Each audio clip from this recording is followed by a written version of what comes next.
Hello दोस्तों, नमस्कार। स्वागत है एक बार फिर से आप सभी के अपने प्रिय चैनल पर। दोस्तों आपको बता दें जो अभी की सबसे बड़ी खबर आ रही है, जहां पर एससीओ एंटी टेरर बॉडी की बैठक भारत में पाकिस्तान भी लेगा भाग। जी हां दोस्तों, और साथ ही आपको बताएंगे जहां पर प्रधानमंत्री नरेंद्र मोदी जी ने कहा 2 बार प्रधानमंत्री बनना काफी नहीं, मैं दूसरी धातु का बना हूं। जी हां दोस्तों, बताएंगे पूरी बात, समझाएंगे आपको। और इसी बीच बताएंगे दोस्तों जहां पर संसद में केवल एक सीट फिर भी बन गए श्रीलंका के नए पीएम। जी हां दोस्तों, बताएंगे कौन है रानिल विक्रमसिंघे। और साथ में आपको बताएंगे दोस्तों जहां पर पाकिस्तानी संसद ने की कश्मीर में भारत के कथित परिसीमन अभ्यास की निंदा, सर्वसम्मति से पारित किया गया प्रस्ताव। जिसके बाद दोस्तों भारत का क्या रहा बयान, सबसे पहले आपको यहाँ बताएंगे दोस्तों। इसी बीच बताएंगे जहां रूस के लिए बहुत बुरी खबर, नाटो में शामिल होगा फिनलैंड। लेकिन दोस्तों क्रेमलिन ने अपने देश के लिए बताया सबसे बड़ा खतरा। बताएंगे दोस्तों अब रशिया का जवाब आया है फिनलैंड को लेकर दोस्तों। और इसी बीच आपको बताएंगे जहां पर रूस ने कर दी बहुत बड़ी गलती, अपने ही सैनिकों पर बरपा दिया आग का कहर। जिसके बाद यूक्रेन ने कहा थैंक यू रशिया। जी हां दोस्तों, बताएंगे क्या है ये पूरी खबर। और इसी बीच आपको बताएंगे जहां अमेरिकी रिपोर्ट में बड़ा दावा किया गया है दोस्तों कि कभी भी पाकिस्तान पर भारत जवाबी कार्रवाई कर सकता है दोस्तों। और इसी बीच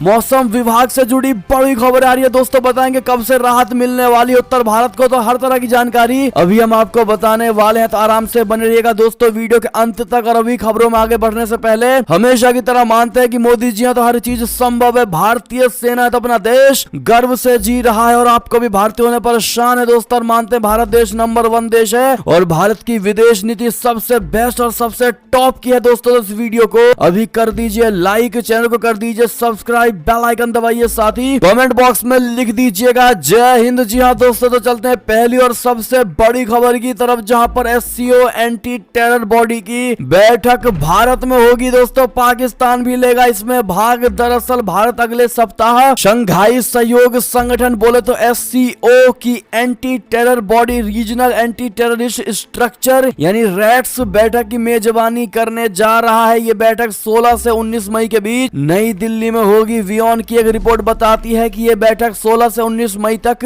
नई दिल्ली में होगी, जिसमें पाकिस्तान भी शामिल हो रहा है दोस्तों। रिपोर्ट्स के मुताबिक 3 सदस्यीय पाकिस्तानी प्रतिनिधि मंडल दिल्ली की बैठक में भाग लेगा। जी हां दोस्तों, आपको बता दें कि रैट्स का मुख्य मकसद क्षेत्र में आतंकवाद, उग्रवाद और अलगाववाद का मुकाबला करना है। एससीओ 2001 में अस्तित्व में आया था और 2017 में भारत और पाकिस्तान इसके सदस्य बने थे। यहाँ एक बात महत्वपूर्ण है और वो ये है दोस्तों कि शहबाज शरीफ के सत्ता में आने के बाद से पहली बार कोई पाकिस्तानी प्रतिनिधि मंडल भारत के दौरे पर पहुंच रहा है। इससे पहले भारत ने पाकिस्तान के साथ 2018 में रशिया के चेवरकुल में आतंकवाद विरोधी अभ्यास सहित विभिन्न एससीओ पहलों में भी भाग लिया है। जी हां दोस्तों, ये बैठक ऐसे वक्त में हो रहा है जो भारत रैट्स कार्यकारी परिषद का मौजूदा अध्यक्ष 2022 की शुरुआत में रैट्स के निदेशक मिर्जेव रुसलान एरकिनोविच ने भारत का दौरा किया था और उन्होंने भारत के राष्ट्रीय सुरक्षा सलाहकार अजीत डोभाल, विदेश राज्य मंत्री मीनाक्षी लेखी और बीएसएफ प्रमुख से मिले थे। जी हां दोस्तों, भारत ने इस साल मानेसर में एक एससीओ संयुक्त आतंकवादी विरोधी अभ्यास आयोजित करने का भी प्रस्ताव रखा है दोस्तों, जिसे सभी सदस्य देशों ने समर्थन दिया है। आखिरी ऐसा आतंकवाद विरोधी अभ्यास पाकिस्तान के पब्बी में हुआ था। जी हां दोस्तों, ऐसे में दोस्तों जिन भाई और बहनों को नहीं पता कि एससीओ क्या होता है, हम आपको बता देते हैं दोस्तों। एससीओ ग्रुप दुनिया के सबसे बड़े ग्रुप में से शामिल है, जिसमें दुनिया की करीब 40% आबादी और वैश्विक सकल घरेलू उत्पाद का 30% शामिल है। इस ग्रुप में रूस, चीन, कजाकिस्तान, किर्गिस्तान, ताजिकिस्तान और उज्बेकिस्तान, पाकिस्तान और भारत शामिल है। जी हां दोस्तों, चलते अगली बड़ी खबर की ओर, जहां पर प्रधानमंत्री नरेंद्र मोदी जी का बड़ा बयान, कहा 2 बार प्रधानमंत्री बनना काफी नहीं, मैं दूसरी धातु का बना हुआ हूं। दरअसल प्रधानमंत्री नरेंद्र मोदी जी ने गुजरात सरकार की योजनाओं के लाभार्थियों को संबोधित करते हुए कहा है कि वो अभी मंद नहीं पड़ने वाले हैं। वो वीडियो कॉन्फ्रेंसिंग के जरिए लोगों को संबोधित कर रहे थे। इस बीच उन्होंने किसी विपक्ष के नेता की बात याद करते हुए कहा कि उन्हें लगता है कि 2 बार प्रधानमंत्री बनना ही एक शख्स के लिए काफी है, लेकिन मैं दूसरी धातु का बना हुआ हूं। जी हां दोस्तों, उन्होंने कहा एक दिन एक बड़े नेता मुझसे मिले, वो अक्सर राजनीति में हमारा विरोध करते थे, लेकिन मैं उनका सम्मान करता हूं। कुछ मामलों में वो मुझसे खुश नहीं थे और इसलिए वो मुझसे मिले, मिलने आए थे। उन्होंने कहा, मोदी जी आप 2 बार देश के प्रधानमंत्री बन चुके हैं, अब आप और क्या चाहते हैं। उनका विचार था कि अगर कोई 2 बार प्रधानमंत्री बन गया तो उसे सब कुछ मिल गया। जिसके बाद मोदी जी ने आगे कहा, उन्हें पता नहीं है कि मोदी जी किस धातु के बने हुए हैं, गुजरात की धरती ने उसे बनाया है। मैं किसी कीम में ढील देने में विश्वास नहीं रखता।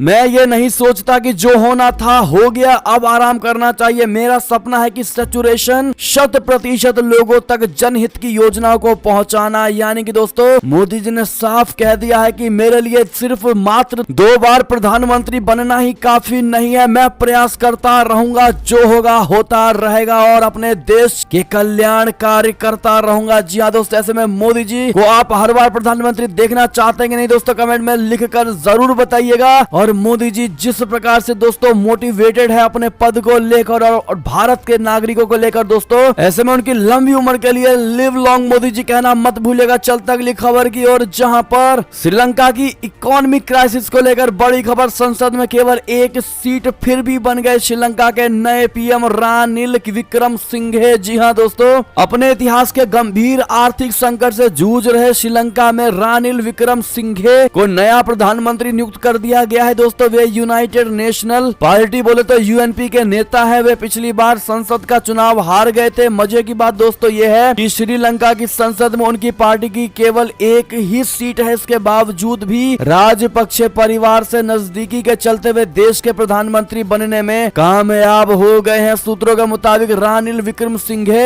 की नियुक्ति को श्रीलंका पोदुजाना पोरा मोना और जन बलावे गाया के एक धड़े समेत कई अन्य दलों ने अपना समर्थन देने की घोषणा की है। आपको बताते चले कि यूएनपी श्रीलंका की सबसे पुरानी पार्टी है दोस्तों। इसके बावजूद वर्ष 2020 में हुए आम चुनाव में यह पार्टी केवल 1 सीट ही जीत चुकी है दोस्तों। यहाँ तक कि पीएम पद के दावेदार रानिल विक्रमसिंघे खुद कोलंबो से चुनाव हार गए थे। ऐसे में आपको बता दें दोस्तों कि रानिल विक्रमसिंघे का दोस्तों भारत के साथ बहुत ज्यादा मधुर संबंध पिछले 5 बार के प्रधानमंत्री में रहा है दोस्तों। और इस बार फिर आशा किया जा रहा है कि भारत के साथ श्रीलंका के रिश्ते और ज्यादा मधुर होंगे। क्या कहते हैं आप लोग दोस्तों, कमेंट करके जरूर बताइएगा। साथ में दोस्तों रानिल विक्रमसिंघे को प्रधानमंत्री बनने के लिए उनको कांग्रेचुलेट जरूर कर दीजिएगा आप लोग। अगली खबर की बात करें, जहां पर दोस्तों श्रीलंका से खबर है, जहां पर कोर्ट ने लगाई रोक, श्रीलंका छोड़कर नहीं जा पाएंगे पूर्व प्रधानमंत्री महिंदा राजपक्षे। जी हां, कोर्ट मजिस्ट्रेट की अदालत ने श्रीलंका के पूर्व प्रधानमंत्री महिंदा राजपक्षे समेत 16 अन्य लोगों के देश से बाहर जाने पर रोक लगा दी है। यह प्रतिबंध सोमवार को गोटा गोगामा और माइना गोगामा प्रदर्शन स्थल पर हुए हमले की जांच के मद्देनजर लगाई गई है। जी हां दोस्तों, अटॉर्नी जनरल ने 17 लोगों पर यात्रा प्रतिबंध का अनुरोध करते हुए कहा था कि उन्हें हमलों की जांच के लिए श्रीलंका में उपस्थित रहने की आवश्यकता है, क्योंकि ऐसा प्रतीत होता है कि उन्होंने साजिश रची और हमलों की योजना बनाई। बढ़ते अगली खबर की ओर दोस्तों, जहां पाकिस्तान के संसद ने की कश्मीर में भारत के कथित परिसीमन अभ्यास की निंदा, सर्वसम्मति से पारित किया प्रस्ताव। जी हां दोस्तों, आपको बता दें पाकिस्तान की संसद ने गुरुवार को कश्मीर में भारत की ओर से परिसीमन आयोग के जरिए जनसांख्यिकी बदलाव की कथित कोशिश की निंदा करते हुए एक मत से एक प्रस्ताव पारित किया है दोस्तों। विदेश मंत्री बिलावल भुट्टो जरदारी ने प्रस्ताव पेश करते हुए कहा कि भारत का ये कथित कदम गलत तरीके से जम्मू कश्मीर में मुस्लिम बहुसंख्यकों की चुनावी ताकत को बदलने के लिए है। प्रस्ताव में भारत के परिसीमन आयोग की रिपोर्ट को स्पष्ट रूप से खारिज कर दिया और आरोप लगाया है कि इस अभ्यास के माध्यम से भारत अपनी 5 अगस्त 2019 की अवैध कार्रवाई और उसके बाद के उपायों को आगे बढ़ाने का प्रयास कर रहा है। जी हाँ दोस्तों, ऐसे में इस परिसीमन आयोग को लेकर दोस्तों, उस बिल को लेकर पाकिस्तान बौखला उठा है दोस्तों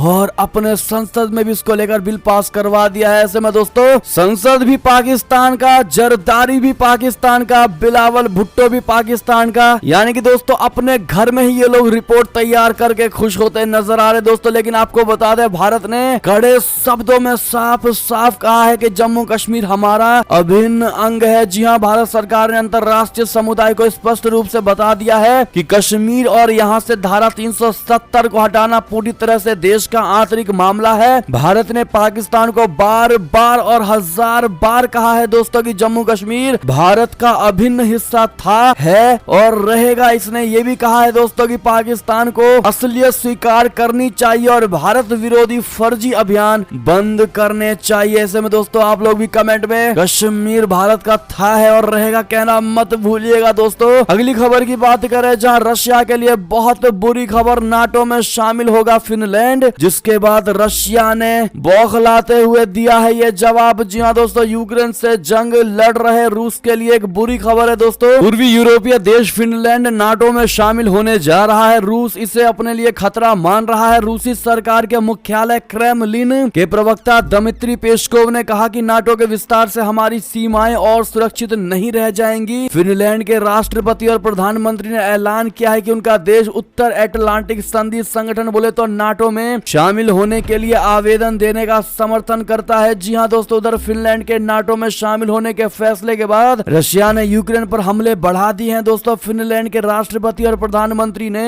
गुरुवार को कहा कि नार्डिक देश को सोवियत संघ का मुकाबला करने के लिए स्थापित पश्चिमी गठबंधन में सदस्यता के लिए बिना देरी के आवेदन करना चाहिए। इसका मतलब ये हुआ दोस्तों कि फिनलैंड सैन्य गठबंधन में शामिल होने के लिए लगभग तैयार है। हालांकि आवेदन प्रक्रिया शुरू होने से पहले कुछ कदम बाकी है। उम्मीद ये की जा रही है कि पड़ोसी स्वीडन कुछ दिनों में नाटो में शामिल होने का फैसला करेगा। अगली खबर की बात करें दोस्तों, जहां पर रूस ने गलती से अपने ही सैनिकों पर बरपा दिया आग का कहर, जिसके बाद यूक्रेन ने बोला थैंक यू रशिया। जी हाँ दोस्तों, रशिया और यूक्रेन के बीच जारी जंग को 2.5 महीने से भी ज्यादा का वक्त हो चुका है। दोस्तों यूक्रेन के कई शहर बर्बाद हो चुके हैं। इसी बीच यूक्रेन ने दावा किया है कि रशिया की सेना ने गलती से अपने ही सैनिकों पर हमला करके उनको मौत के घाट उतार दिया है। दोस्तों यूक्रेनी सेना के अधिकारियों ने रूस को थैंक यू कहा है। द मिरर में छपी एक रिपोर्ट के अनुसार रूस यूक्रेन युद्ध के बीच व्लादिमीर पुतिन की सेना को एक और झटका लगा है। दोस्तों रूसी सैनिकों को उनकी ही सेना ने गलती से मार दिया। रूसी सेना ने अपने सैनिकों पर फ्लेम थ्रोवर से हमला किया है, लेकिन जब रूसी सेना हमला कर रही थी तब उसे पता नहीं था कि वो यूक्रेन के सैनिकों को नहीं बल्कि अपने ही सैनिकों को मार रही है। जी हाँ दोस्तों,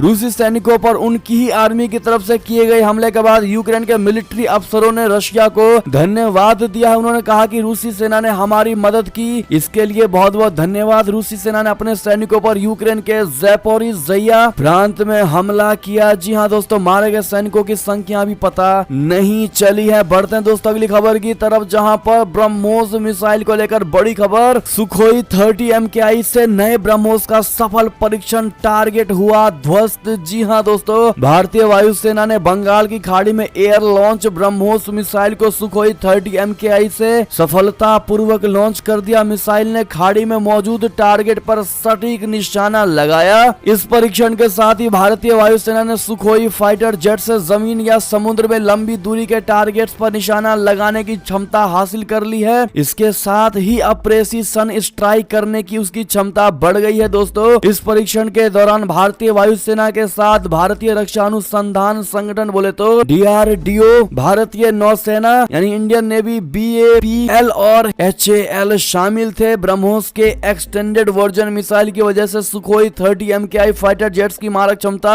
बढ़ गई है। दोस्तों भविष्य में होने वाले किसी भी युद्ध में ये खतरनाक जोड़ी बनकर दुश्मन के होश उड़ा देंगे। ऐसे में DRDO को कांग्रेचुलेशन कहना मत भूलिएगा आप लोग। अगली खबर की बात करें, जहां पर दोस्तों एक और बड़ी दुखद खबर है, जहां पर छत्तीसगढ़ के रायपुर एयरपोर्ट पर बहुत बड़ा हादसा हुआ है। दोस्तों हेलीकॉप्टर की क्रैश लैंडिंग में 2 पायलटों की मौत हो गई। जी हाँ दोस्तों, छत्तीसगढ़ के रायपुर एयरपोर्ट में बड़ा हादसा हो गया। एक हेलीकॉप्टर की क्रैश लैंडिंग हुई है। इस हादसे में 2 पायलट की मौत हो चुकी है और ये क्रैश लैंडिंग क्यों हुई इसका कारण अभी तक पता नहीं चल पाया है दोस्तों। लेकिन आपको बता दें, जहां क्रैश के बाद एयरपोर्ट पर अफरा तफरी मच गई है। बताया जा रहा है कि क्रैश में एक पायलट की तो तुरंत मौत हो गई, जबकि दूसरे ने अस्पताल के जाते समय दम तोड़ दिया। जी हाँ दोस्तों, अगली बड़ी खबर की बात करें, जहां अफगानिस्तान में आतंकी ठिकानों पर हमला करने की तैयारी में है अमेरिका। कहा पैदा किया खतरा तो करेंगे अटैक। जी हाँ दोस्तों, पाकिस्तान के पूर्व प्रधानमंत्री इमरान खान के सत्ता से बाहर होने के बाद अमेरिका को बहुत बड़ा फायदा हुआ है। दोस्तों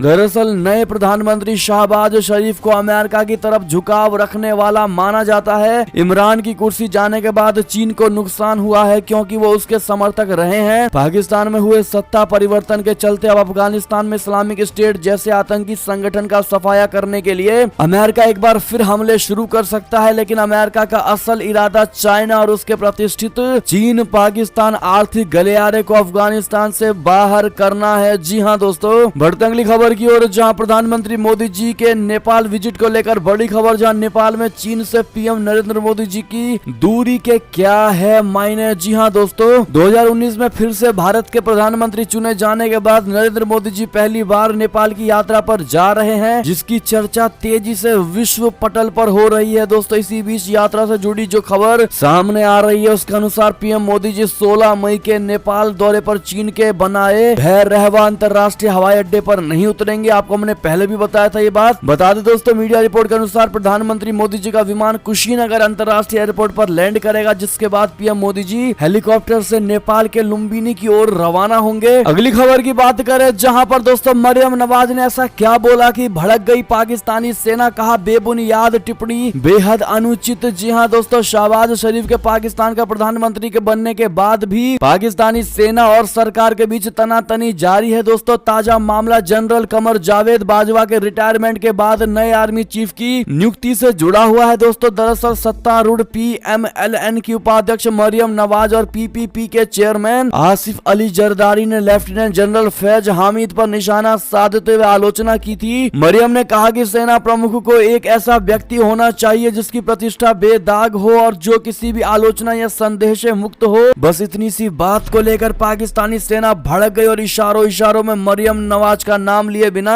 राजनेताओं को बेबुनियाद बयान देने से बचने की नसीहत दे डाली। चलते अगली खबर की तरफ, जहां पर जम्मू कश्मीर से एक और बड़ी खबर, जहां आतंकियों ने फिर कश्मीरी पंडित को बनाया निशाना, दफ्तर में घुसकर की राहुल भट्ट की हत्या। जी हाँ दोस्तों, जम्मू कश्मीर के बड़गाम में आतंकियों ने राजस्व विभाग के एक अधिकारी को गोली मार दी है दोस्तों। तहसील ऑफिस में आतंकियों ने राहुल भट्ट नाम के अधिकारी को अपना निशाना बनाया है। राहुल की अस्पताल में इलाज के दौरान मौत हो गई। जी हाँ, राहुल कश्मीरी पंडित बताए जा रहे हैं जो लंबे समय से राजस्व विभाग में काम कर रहे थे, लेकिन गुरुवार को आतंकियों ने तहसील में घुसकर उनको गोली मार दी। आतंकी मौके से फरार बताए जा रहे हैं और उनकी तलाश जारी है। जी हाँ दोस्तों, ऐसे में राहुल भट्ट जी को दोस्तों आप लोग श्रद्धांजलि जरूर दीजिएगा। चलते अगली खबर की ओर, जहां पर चीन की बढ़ती दादागिरी के बीच जापान की राजधानी टोक्यो में क्वाड देशों की होगी बैठक। जी हाँ दोस्तों, रशिया यूक्रेन युद्ध और चीन की बढ़ती दादागिरी के बीच क्वाड देशों की जापान में शिखर बैठक होने जा रही है। इस बैठक में पीएम मोदी जी, अमेरिकी राष्ट्रपति जो बाइडेन, जापान और ऑस्ट्रेलिया के प्रधानमंत्री हिस्सा लेंगे। जी हाँ दोस्तों, इसी बीच अगली खबर की बात करें, जहां पर भारत ने 98 देशों में 200 मिलियन वैक्सीन की डोज भेजी है। ग्लोबल कोविड समिट में बोले मोदी जी। आपको बता दें, ग्लोबल कोविड शिखर सम्मेलन को प्रधानमंत्री नरेंद्र मोदी जी ने संबोधित किया। उन्होंने इस दौरान दुनिया को बताया कि दुनिया का सबसे बड़ा वैक्सीनेशन अभियान भारत में चला। भारत में हमने कोरोना वायरस पर लगाम लगाने के लिए रणनीति को अपनाया। इसके साथ ही हमने अब तक का सबसे बड़ा बजट आवंटन भी किया। जी हाँ दोस्तों, पीएम मोदी जी ने दुनिया के नेताओं को बताया कि भारत में अब तक 90% से ज्यादा वयस्क और करीब 50 मिलियन बच्चों का वैक्सीनेशन हो चुका है। इसके साथ हमने 98 देशों में करीब 200 मिलियन वैक्सीन की डोज भेजी है। हम भारत में हजारों लोगों की जान बचाने के लिए पारंपरिक दवाओं का इस्तेमाल करते हैं। जी हाँ दोस्तों, अगली बड़ी खबर की बात करें, जहां पर पाकिस्तान में कभी भी जवाबी कार्यवाही कर सकता है अपना भारत। कश्मीर में पाकिस्तानी आतंकियों की हरकतें ठीक नहीं। जी हाँ दोस्तों, ऐसा हम नहीं, खुद अमेरिकी थिंक टैंक का कहना है। जी हाँ दोस्तों, यूनाइटेड स्टेट इंटेलिजेंस कम्युनिटी ने एक रिपोर्ट तैयार की और कहा कि भारत और पाकिस्तान के आतंकी वारदातें चिंता का विषय है। पाकिस्तान का भारत विरोधी आतंकवादी संगठनों का सहयोग करने का एक लंबा इतिहास रहा है। भारत अब पहले से ज्यादा आक्रामक और मजबूत है, इसलिए आशंका यह है कि पाकिस्तान की ओर से की गई किसी भी उकसावे की कार्रवाई पर भारत करारा सबक सिखा सकता है पाकिस्तान को। यानी कि दोस्तों, अमेरिका ने खुद माना है दोस्तों कि भारत पहले से ज्यादा आक्रामक और स्ट्रॉन्ग हो चुका है। ऐसे में दोस्तों आपकी क्या राय होगी, कमेंट करके जरूर बताइएगा।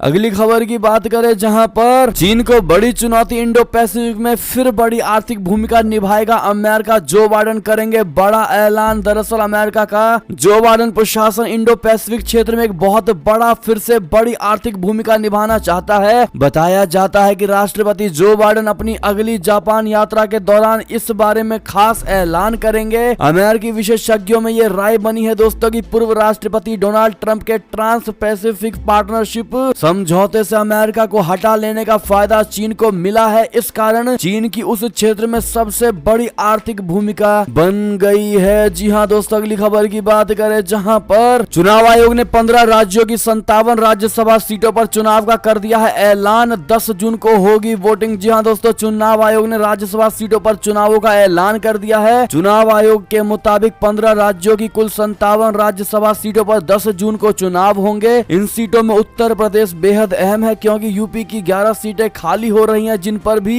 राज्यसभा चुनाव होना है। जी हां दोस्तों, जिन सदस्यों का कार्यकाल समाप्त हो रहा है उनमें केंद्रीय मंत्री मुख्तार अब्बास नकवी, कांग्रेस नेता अंबिका सोनी, जयराम रमेश और कपिल सिब्बल तथा बहुजन समाज पार्टी बसपा के सतीश चंद्र मिश्र प्रमुख हैं। इन सदस्यों का कार्यकाल 21 जून से 1 अगस्त के बीच समाप्त हो रहा है। जी हां दोस्तों, इन सीटों में आंध्र प्रदेश की 4 सीटें, तेलंगाना की 2 सीटों, छत्तीसगढ़ की 2 सीटों, मध्य प्रदेश की 3 सीटों, तमिलनाडु की 6 सीटों, कर्नाटक की 4, उड़ीसा की 3, महाराष्ट्र की 6, पंजाब की 2, राजस्थान की 4, उत्तराखंड की 1, बिहार की 5, झारखंड की 2, हरियाणा की 2 सीटों पर मतदान होगा। चुनावों के नोटिफिकेशन 24 मई को जारी होगा तो वहीं 31 मई को नामांकन की आखिरी तारीख होगी। नॉमिनेशन की स्क्रूटनी की तारीख 1 जून तय की गई है तो वहीं नाम वापस लेने की अंतिम तारीख 3 जून है। सभी 57 सीटों पर 10 जून को सुबह 9 बजे से 4 बजे तक वोट डाले जाएंगे। 10 जून को ही वोटों की गिनती शाम 5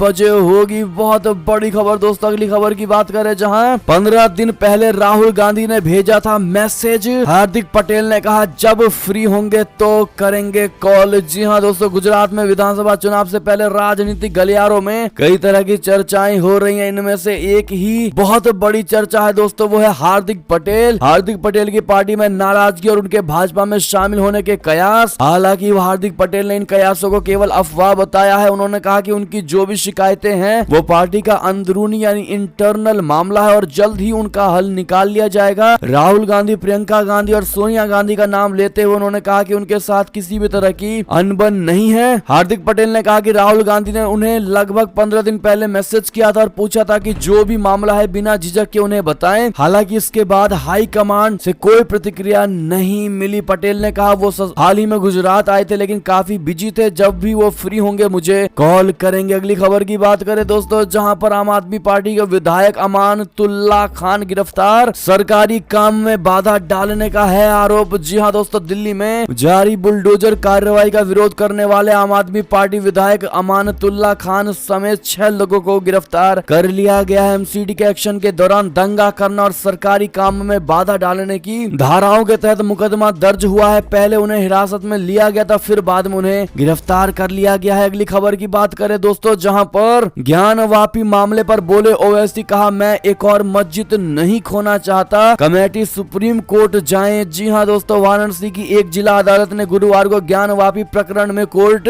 कमिश्नर को हटाने के प्रार्थना पत्र को खारिज कर दिया है दोस्तों। इसके साथ ही उनके सहयोग में 2 और कमिश्नर विशाल सिंह व अजय प्रताप सिंह को नियुक्त किया गया है। अदालत ने ताला खोलकर ज्ञानवापी के तहखाने का सर्वे करने का भी आदेश दिया है। कोर्ट के इस फैसले के बाद AIMIM चीफ असदुद्दीन ओवैसी का बयान आया है दोस्तों। ओवैसी ने कहा कि मस्जिद की कमेटी और मुस्लिम पर्सनल लॉ बोर्ड को फौरन सुप्रीम कोर्ट जाना चाहिए। ओवैसी ने कहा कि ये खुला उल्लंघन है और मुझे उम्मीद है कि all India Muslim personal law board of और मस्जिद कमेटी सुप्रीम कोर्ट जाएंगे। उन्होंने कहा कि मैंने एक बाबरी मस्जिद खो दी है और मैं दूसरी मस्जिद नहीं खोना चाहता। जी हाँ दोस्तों, ऐसे में ओवैसी को आप लोग क्या जवाब देना चाहेंगे दोस्तों, कमेंट में लिखकर जरूर बताइएगा। अगली खबर की बात करें, जहां पर रेल यात्रियों को बड़ा झटका। हरिद्वार से देहरादून रेल रूट पर 17 से 20 मई तक प्रभावित रहेगा ट्रेनों का संचालन। जी हाँ दोस्तों, उत्तर रेलवे मुरादाबाद डिवीजन के हरिद्वार मोतीचूर रेलवे स्टेशन बीच ओवर ब्रिज पर गर्डर रखे जाने की वजह से हरिद्वार देहरादून रेल मार्ग पर ट्रेनों का संचालन 17 से 20 मई तक प्रभावित रहेगा। जी हाँ दोस्तों, अगली खबर की बात करें, जहां भीषण गर्मी से राहत दिलाएंगे बादल। इस बार जल्दी आ रहा है मॉनसून। बता दें, इस समय भारत के ज्यादातर हिस्से भीषण गर्मी की मार झेल रहे हैं दोस्तों। बीते सप्ताह पश्चिमी विक्षोभ की वजह से कुछ जगहों पर बारिश हुई थी। हालांकि अब लोगों को मॉनसून का इंतजार है। मौसम विभाग ने इस मामले में खुशखबरी सुनाई है। IMD के मुताबिक इस बार साउथ वेस्ट मॉनसून जल्दी आ रहा है। जी हाँ दोस्तों,